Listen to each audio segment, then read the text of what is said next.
Welcome to the Success Ascent. My name is Pat Mancuso, the creator and host of our show, and I am excited today to welcome a very special guest by the name of Kahn. Now, I'm going to tell you about Merritt, and then we're going to hear from her in just a second. But as you know, ladies and gentlemen, the Success Ascent is about interviewing entrepreneurs, business owners, authors, thought leaders, and talking to them about their journey of success and how they're impacting the world. And so I'm really excited about what we're going to talk about today. So let me introduce you to Merritt. So Merritt has coached and trained entrepreneurs and sales teams for more than 20 years. And she's always surprised when people are always surprised when she tells them the secret to stop selling and start getting selected. And I know we're going to talk about what that's about and maybe even find out some magic words a little bit later on how to do that.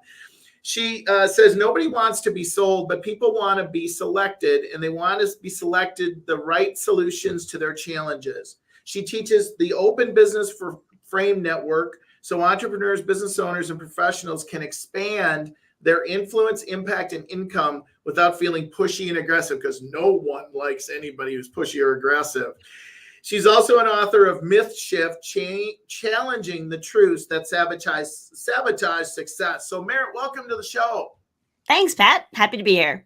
Well, I'm excited that you're here, and I know today we're going to add some high value content. So before we get started, though, I always ask my guests, we always like to have a little bit of fun. Tell us something that somebody either doesn't know about you, maybe you don't share it a lot, or would surprise people listening. I think people would be surprised to know that I do stand-up comedy for a hobby, because that's no pressure.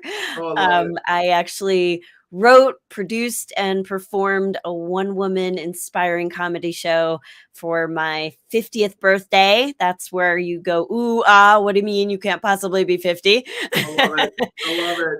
Yeah. So that's so what's the funniest thing that's happened to you on stage? Anything that you recall? Funniest thing on stage. When I was in high school, I had the first line in the first scene of the big musical Grease, and my job was to put my tray down on a table, and then that was the trigger, and we would all burst into song. And what actually happened was I put my tray down on the table, and I went to sit down. My chair fell out from under me, broke into a million pieces, and I am literally on my butt in front of a standing room audience, in front of everyone I know at the most judgmental time of my young life. And it wasn't funny at the time, but now I look back and I realize that in that moment, I relied on my quick wit. I came up with something to say. It worked in the show. And the director asked me if I could do the same thing again the next night, to which I told her, not on your life. I love it. Well, good for you. Good for you. So in the Success Ascent, we talk about entrepreneurs' journey, and I always like to, kind of pull things from folks on that journey. So let me ask you the first question in that. And where did you first get the entrepreneurial bug? I've always been in sales. It was really, growing up, it was never really a question of what was Merritt going to do with her life. It was more a question of what is Merritt going to sell? My dad was in advertising. My mom was in real estate. My grandfather had a used car lot. My grandmother sold Avon. So it was sales all the time. And I had been in radio advertising sales, but I started looking around, and all of the women at that time that were in management and leadership roles, not a single one of them had a family. And I got a little nervous because I wanted more for my life than just to be a great radio sales exec. So I really looked around at what were different opportunities and who were the entrepreneurs that I admired and what was the kind of lifestyle I wanted for myself. Okay. And that was really what opened my mind. It was really just looking around and seeing what I wanted. So nobody early on in your journey, like parents or neighbor or, school sales event, anything there that you can go back to? I suppose that I was always around people who were in business for themselves. My mom had her own real estate business, and so she was very entrepreneurial. Sure. But I looked at it like, if you could develop business, you can do anything, as opposed to looking at more through the lens of, I want to be a professional or an expert in this professional services arena, and then I'd have to figure out how to grow my business. So I always looked at entrepreneurship like, first, what would I do to grow a business, and Right. because I had, gosh, now that you're bringing this up, I mean, I sold Girl Scout cookies, I sold greeting cards door to door. Like, I was always in business for myself from the time I was 7. Right. Yeah. So yeah. Yeah, see that there's always the reason I probe there a little bit is I always find that there is something back early, that in an experience that's kind of common in entrepreneurs that gets them started. So I Yeah. always like to to go back there a little bit. So let's talk about that entrepreneurial journey. What ceilings have you experienced as a business owner, as an entrepreneur that really have impacted you? It's interesting. I've heard some of your previous episodes, so I kind of knew that question might be coming my way. Um, I don't know that I ever really related to anything like a ceiling. My upbringing was always more about, you create the opportunities for yourself. And I know my dad always told me that, well, I can remember, anytime I told my dad something wasn't possible, he would always say the same thing to me. Whether I was going for a spot on the cheerleading team, and I told him, there's no way I would make, captain of the cheerleading team. Like, I haven't been cheerleader that long. And Mhm. he would say, well, who chiseled that over the door? And then I remember going to him saying, I'm too young to be a sales manager. I need more experience as a salesperson. And he'd say, well, who chiseled that over the door? And then when I went back to him years later and just said, I don't know, maybe I'm not really sure I have what it takes to own my own business and run Right. things on my own. And he said, who chiseled that over the door? I And love what it. happened was, every single time he asked me that question throughout my life, he challenged my thinking, Right. and he made me look for other opportunities. And he made me look at it and go, well, actually, maybe it is possible. Yeah. I think who chiseled that over the door was sort of my dad's version of who carved that in stone, but I don't I know. He like didn't own it. any I like chisels. it. I'm gonna borrow it. And Yeah. I love that. Who chiseled that over the door? I love that. Yeah. Yeah. So that's just something I grew up with. I never really had a chance to relate to anything like it was a ceiling, Okay. because anytime I had an inkling of thought like that, I Okay. would hear my dad's voice in my head and just say, well, of course it's possible. I just haven't Sure. figured out the way yet. So what's been your biggest challenge as an entrepreneur? I think my biggest challenge was getting over the hurdle of thinking I had to do it all by myself Yeah. to be, like, officially the Right. business owner. And I wish I could tell you that I learned that early in my entrepreneurial career, but it took me more than a decade to really understand the power of team and collaboration, Right. and letting other people work in their genius zones, because you can't be a genius in everything. And Right. I'm a very good visionary, big picture thinker. It takes a lot of effort for me to put a process in place, and I can think strategically and systematically, but it's not my go-to way of being. So Right. when I surround myself with people who are thought leaders in those areas, and we work together on an idea, it happens faster, it's a lot easier, and honestly, it's been way more effective Yep. when I loosen up the reins. I don't take everything from even the Lone Ranger had Tonto, right? Like, Sure. Batman has Robin. Yep. So Yep. Yep. once I understood that, I was able to get a lot farther in my own business, and I was able to help my clients a lot better, and life was better. So here's what's interesting. So first of all, almost every entrepreneur I've interviewed, and certainly I've experienced this myself, is what you talked about, that ceiling. That's a ceiling, right? We have to come to the That's realization true. we can't do it, and it's very common amongst entrepreneurs. So I want to ask you one other question around that. Then I'm going to jump to one other thing. Was there a defining moment? Was there an experience? Was there a setback that created that aha moment to go, I can't do it all on my own? Hmm. I think I've had a few of those moments, because if I'm honest, I think there have been some patterns that I've noticed over the course of my career where I'll get to a certain point on my own and I get frustrated or I start working too hard. And then I Right. realize, okay, I'm way out of balance. I'm not having fun. The thing I enjoy doing, the way I like to serve people isn't, yeah, I'm not able to get past this certain barrier. Maybe it's income level or just the way that I'm just working too hard and I'm exhausted. And then I go and I look for the people to help. Sure. And then, you get to that next plateau where you've gotten that help to that point and then you've grown or Yep. things like that. And then you have to realize you have to kind of step back again because it gets out of balance. So I think I have uh, a pretty lengthy track record of getting to that next hurdle and then realizing, okay, it's time again um, to expand the box. Yeah.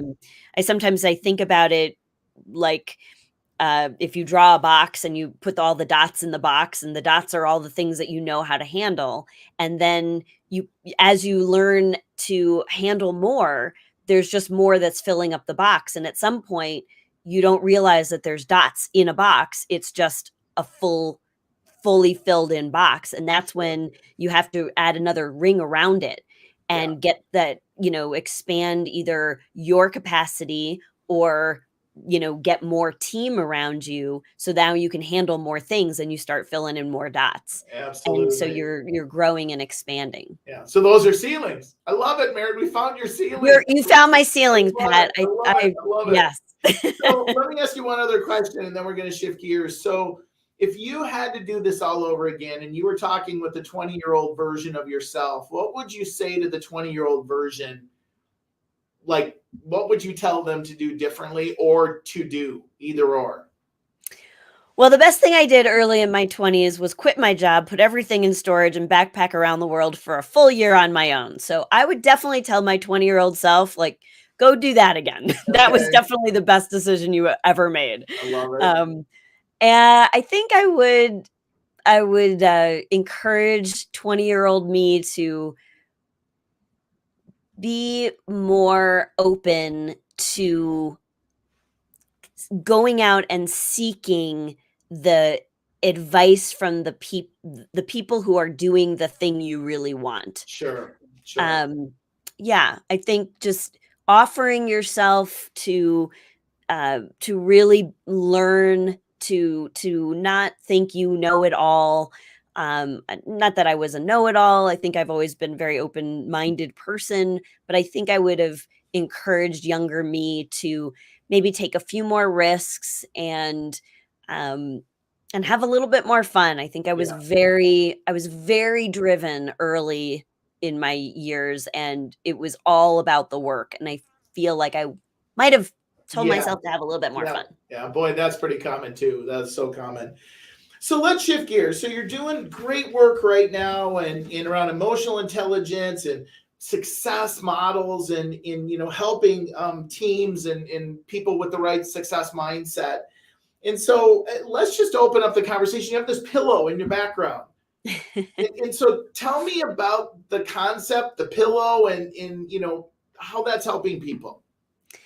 Well, I am often invited to speak at a conference or a sales kickoff, large events as an opening keynote. And one of the things that I recognized early on in my work with sales teams and business owners and entrepreneurs is that nothing really happens until somebody is open to receiving your value. So sales is a great example where, if you make a fist with your left hand and you wave a $20 bill with your right hand, the fist really represents the mind of your prospect, and the dollar bill represents the value that you have to give. Mm, And no matter how hard you try, you cannot jam your paper bills into a closed fist. It just doesn't right. happen. And so I use that as a metaphor for how we're out there in the world trying to cram our value, our expertise, our solutions into closed minds, and it doesn't work. So the first step toward a closed deal is really an open mind. And the key that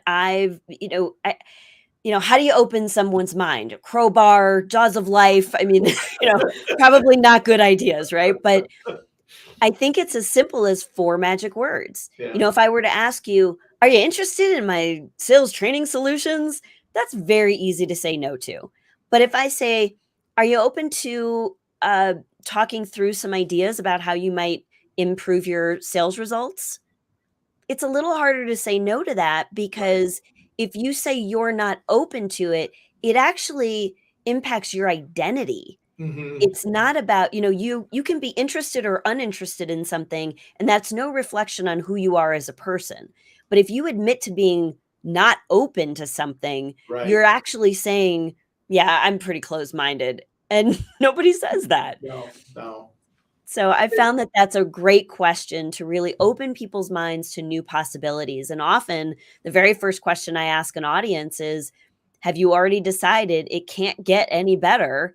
Or are you open to a new possibility? And we get their minds spinning. And then throughout the rest of the event, they're open to new ideas, whether it's hallway conversations with their peers or other Right. presenters, but it just changes the game. So, what do you think causes that closed mindedness? I think people have experiences. We've all had rejection and experiences that have kind of knocked us off kilter a little bit. Right. Um, we've tried something and it didn't work, and so we're gun shy about trying something new again. I think all those kinds of things contribute to closing our minds. It's a great question because if you think about a child, right? I mean, what a great example. Like, a child is always open, like, Yeah, "What completely. can we do? What can we do? How can we play?" Right. They're always exploring and learning and growing, and then we've been told no so many times, especially as a salesperson, as an entrepreneur, as anybody in business these days, you've been rejected and told what can't work, and so Right. we stop looking for those new possibilities, and so if you can just open your mind to even being willing to look for new Mhm. possibilities, that's the first step. So, arrogance, ego come into that at all? Of Closed course. mindedness? Of course. Yeah. If you think you know it all, in fact, that's why we call our business Select Sales. So we spell it SELLect. We want people to stop selling. We want you to be selected. And you can't be selected by your ideal clients if you're trying to convince them and push them into the ideas and the solutions that you want to sell to them. Right. People don't want to feel pushed into anything. They're more than happy to make a buying decision, Right. but the best way to use our expertise is to ask good questions so that Mhm. people can discover for themselves that you have a solution that would be valuable for them and that they can freely select to work with you. So it's a whole different way of looking at the world of sales. And when I use the word sales, I know a lot of people wouldn't necessarily call themselves salespeople, but in business, if you want to be influential with other people, we have to really understand the things that have influence over us. Yeah. And that's, a very important piece of the puzzle. You know what I find so funny, and we'll get off business here for a second, but I love when people go, well, I just don't like sales, and I really don't like people who sell. And I go, well, let me think. I had to sell myself on my value to my wife. I had priests and people who lead churches have to sell the value of what they're selling to collect money to have him. I mean, like every kids are selling, for crying out loud. Sit at my table. Sit at my table at the school. I mean, I just think that that's crazy. I just really do. I think that's a limiting belief on people's part because they were harmed somewhere where there was a better salesman than them. I don't know. Um, let me. I want to keep going on this on the other side. There's also arrogance and ego on the part of the person who you're attempting to open up, right? Of course. Yeah, that's a great observation. I mean, there's always going to be those people that think they know everything, Right. that think their idea is the best idea or the only idea that's going to work. Okay. And, sometimes you have to decide whether or not that is an opportunity that you select to do business with them, Ah, right? I think it's a good business relationship is very much a two-way Sure. communication, and it has to work for both parties. Otherwise, it's really not a good relationship. Right. So, we try to weed out the know-it-alls. As a coach and consultant, like I can't even, it's frustrating, Yeah. if you can't get through to somebody. And that's again why it's so important to first establish that they're going to be open to having a conversation, open to hearing something new, Right. open to a new spin on an old idea. Yeah. If they're not, then game over. Like, don't waste my time. So then that leads to my next question. So when do you cut bait? Like, at As what early point as do you possible. go? At what point do you go? You know what? I've done everything that I could possibly imagine, and they're just not. I mean, there's no way I'm getting that even the pry bar in there. So like, where's that benchmark to do that? Yeah, I think as early as possible is when you would pull the trigger. Once you know that somebody doesn't really qualify to work with you, they don't qualify as an ideal client or prospect. Um, you know, be polite about it, but just say, based on what you're sharing with me, I'm not sure that we're the best fit for this project or at this time or whatever it is. Right. Um, if you're open to it, I'd be happy to make some other recommendations for you. But I just, for a number of reasons, I just don't think that we're going to be a good match. Yes. And sometimes they'll ask me, well, what do you mean? And if I feel like sometimes I will just say, Yeah. well, if you're open to it, I'm happy to share with you why I think that, but I'm curious, why do you think I'm Yeah. Yeah. having Yeah. that Yeah. It's the idea, right? takeaway, So right? It's like, what? yeah. Wait a minute. I wasn't expecting that. Yeah. Well, but I'm not doing it like a tactic to get No, no, them. no, no. I know, but that's how they like they're like their response to it is like, well, I wasn't expecting that, right? Right. And it just happens. Look, we're not a perfect match for everybody romantically. We're not a perfect match for everybody in business. Sure. So let's stop trying to be something to fit everybody's box, and let's be very selective on who we really do best serve, so that we can continue to do our best work. That's where we're going to feel like we're really contributing our maximum value. That gives us the most satisfaction in our career, Mhm. and that's when it doesn't feel like work. But Sure. when you push and you try to sell and you talk somebody into working with you on something, it feels like the whole thing is going to be effort. And Yeah. I've just never been that desperate for business. Sure. So then let me ask you one other question before we shift gears again. So I have this conversation. I ask you, are you open to, and you say yes. What's the follow-up question or two that you feel like is really impactful at that moment then to ask? Okay, so once I've established that, when I say, have you already decided it can't get any better, or are you open to a new possibility? And they say, well, yeah, I'm open to a new possibility. That's kind of why we're talking. That's why I'm here. Great. Tell me a little bit about the situation that you're in. Tell me a little bit more about the specifics of the challenge. I want to get a better sense of where we're starting from. And let me ask, and we'll ask and answer each other's questions, and at the end, let's determine together if it makes sense for us to talk about how I would work with you to solve these challenges, or we can decide together if we're really not a good match. So I set the context, the frame Okay. for how the conversation is going to go and how it's going to end, but I always start with giving them a chance to share a little bit more about what is really going on, so that I can better understand the situation. And one of the questions I absolutely want to ask at some point early is, well, what have you tried to fix that, and how did it work? Because Okay. the last thing I Great would want to question. do is recommend something that they've tried and it didn't Yeah. work, and then I'm kind of done. Yeah. Yeah. They kind of put you in the box with everybody else. Right. So let's shift gears a little bit. What's the best advice that you've ever been given that hopefully you followed, and what did you learn? Best advice I was ever given was to learn everything you can about people. And what I realized, what that did for me was I started really understand, like, personality styles and behavioral styles and emotional intelligence. Like, I really studied everything I could about other people. And one day I realized that the common person in every relationship is me. So I should probably look in the mirror and learn everything I can about myself. Right. And I think the best advice that I give people is if you want to be more influential with other people, you have to understand what has influence over you. Right. And that more than anything, especially in dealing with human beings, emotions are triggers.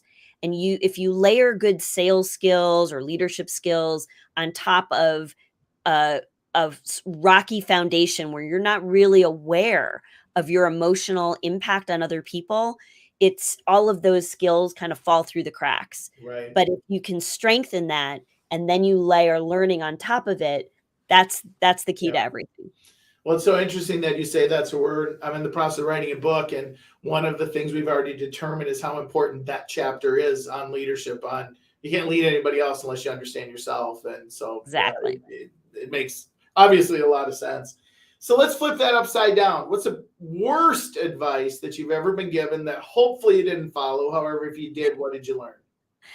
Worst advice I was ever given was when I was starting in my sales training, coaching, consulting career, and I had learned a particular methodology, and the rule was don't get creative, just teach our system.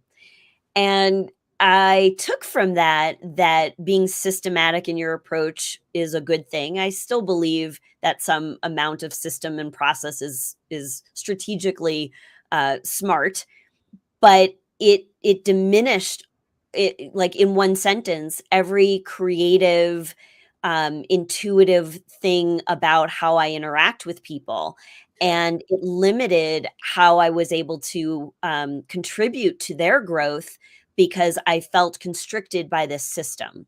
So Okay. I think now what I've learned is it's good to have a structure to anchor your teaching or your process, but it's also good to really be present with people and be able to pull from other areas of expertise, because there's a reason that you're there. There's a reason that you are in that conversation in that moment with that individual or that company, and they need something, and it may be more than that structure provides, and they're Sure. relying on you to bring them what they need, and so it requires creativity. Yeah, it makes sense. It absolutely makes sense. So Merritt, you've been amazing. I'm going to do a little PSA here and then come back to you with a final thought that you would share with us. So, ladies and gentlemen, we so appreciate your support. Obviously, we do this because of the feedback that we get. So please go to www.thesuccessascent.com, your favorite podcast source. We're all over the place. Subscribe, give us a rating, feedback we love. You can give it to us anywhere you can find us. So we just so appreciate all that support. So Merritt, let's have a final thought. Take us away. What would you share with folks as a final impact? Yeah, I think that the first thing that you always would want to do if you're on a path to improving any area of your business is to really take a good hard look at where you are right now. And it's one thing to look at the numbers, the client list, and all of those kinds of things, but it's a whole different ballgame to really do an analysis on what your beliefs are about what's possible. Right. How much is a lot of money and things like that. So we developed actually what we call a sales SWOT on steroids. And I'd be happy to share that with your audience. It's a tool that we actually charge for, but when you access it through this certain link, it's Uh-oh. complimentary. So yay, I love it. save $100.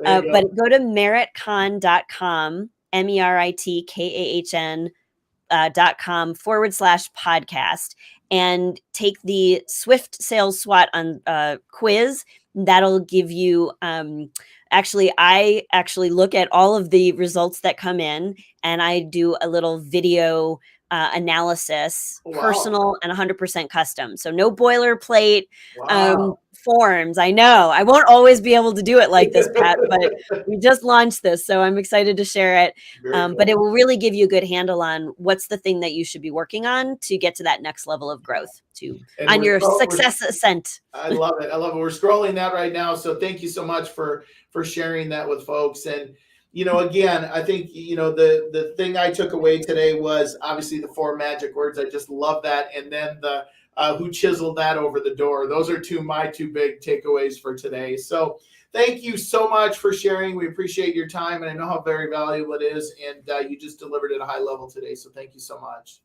Thank you. And as I end every show, ladies and gentlemen, be happy, be healthy, be safe until the next time we talk. Take care.